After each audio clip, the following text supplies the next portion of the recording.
আমাদের বাংলাদেশের মধ্যে আজকে যে ভূমিকম্প হয়েছে, এই ভূমিকম্পর মাত্রা হলো 5.7 রিক্টার স্কেল। যে ভূমিকম্প হয়েছে, এই ভূমিকম্পের মধ্যে আর একটু সময় যদি বাংলাদেশের মধ্যে ভূমিকম্প হতো, বড় বড় বিল্ডিং গুলো ধসে পড়ে যেত। কথা বলেন ঠিক না বেঠিক? এই ভূমিকম্প সম্পর্কে আল্লাহ রাব্বুল আলামিন কোরআনে কারিমের মধ্যে বলেছেন, ওয়াখরাজাতিল আরদু আসকালাহা। বলেন আল্লাহু আকবার। আল্লাহ রাব্বুল আলামিন বলেছেন, এই পৃথিবীর মানুষ তোমরা শোনো, এই পৃথিবীটা এত জোরে প্রকম্পিত হবে যখন কিয়ামতের সময় সংঘটিত হবে, তখন মানুষগুলো অতর্কিতভাবে ছোটাছুটি করবে। কি করবে? ছোটাছুটি করবে।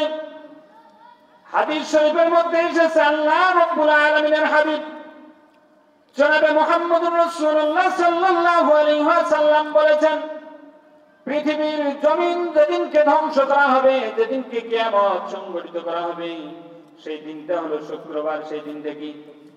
শুক্রবার।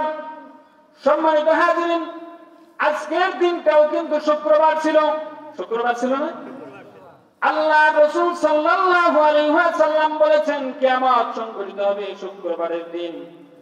আর শুক্রবারের দিন কিয়ামত সংঘটিত হওয়ার কারণ সম্পর্কে আল্লাহর নবী সাল্লাল্লাহু আলাইহি ওয়াসাল্লাম বিশেষ করে একটা কারণ উল্লেখ করেছেন। কি করেছেন? একটা কারণ উল্লেখ করেছেন। হযরত লূত আলাইহিস সালাতুস সালামের একটা উম্মত ছিল, কওমে লূত। এই কওমে লূত ব্যভিচারে লিপ্ত ছিল। তারা কখনো বিবাহ করত না, পুরুষে পুরুষে বিবাহ বন্ধনে আবদ্ধ হতো। এই সমস্যার কারণেই আল্লাহ রাব্বুল আলামিন তাদেরকে জমিন ধস দিয়ে তাদেরকে পৃথিবী থেকে বিনাশ করে দিয়েছেন, ধ্বংস করে দিয়েছেন। বলেন নাউযুবিল্লাহ। আমরা আজকেও আমাদের সমাজের মধ্যে দেখতে পারি, আমাদের বাংলাদেশে নয়, সারা পৃথিবীর মধ্যে এই সমকামিতায় ভরে গিয়েছে। কথা বলেন ঠিক না বেঠিক? এই সমকামিতার কারণেই পৃথিবীর মধ্যে বেশি বেশি ভূমিকম্প হবে।